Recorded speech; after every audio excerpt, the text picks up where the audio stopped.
তারুণ্যদের ভাবনায় আগামীর বাংলাদেশ সকলের মতামত। গ্রুপের নাম বলো। তারুণরাই পৃথিবীর প্রাণ। গ্রুপের নাম গ্রুপের নাম হচ্ছে খ। তারুণরাই পৃথিবীর প্রাণ। প্রচলিত প্রবাদ তারুণ্যের শক্তি অর্থাৎ তরুণরাই পৃথিবীর প্রাণ।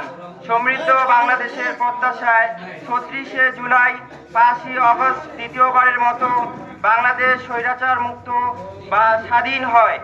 আমরা তরুণ সমাজ নতুনভাবে বাংলাদেশ গড়ার স্বপ্ন দেখছি, যে বাংলাদেশ বিশ্বের উন্নত দেশের সারিতে মাথা উঁচু করে দাঁড়াবে। আর আমরা গর্বিত বাঙালি জাতি হিসেবে নিজেদের পরিচয় দিতে পারব। তবে এর জন্য বাঙালি জাতিকে সুশিক্ষায় শিক্ষিত করে গড়ে তুলতে হবে। কেননা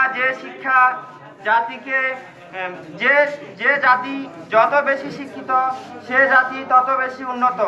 এছাড়া পার্বত্য অঞ্চলের ক্ষুদ্র নৃগোষ্ঠীর যোগ্য শিক্ষকের সংকটে শিক্ষার প্রতি অনীহা দেখাচ্ছে।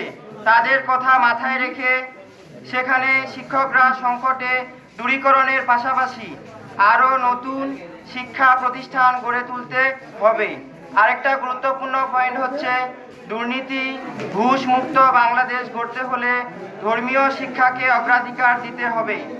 কেননা প্রত্যেক ধর্মই অনুসারীকে সততা, ন্যায়, নৈতিকতা শিক্ষা দিয়ে থাকে, যা মানুষের বিবেককে জাগ্রত করতে সহায়তা করে।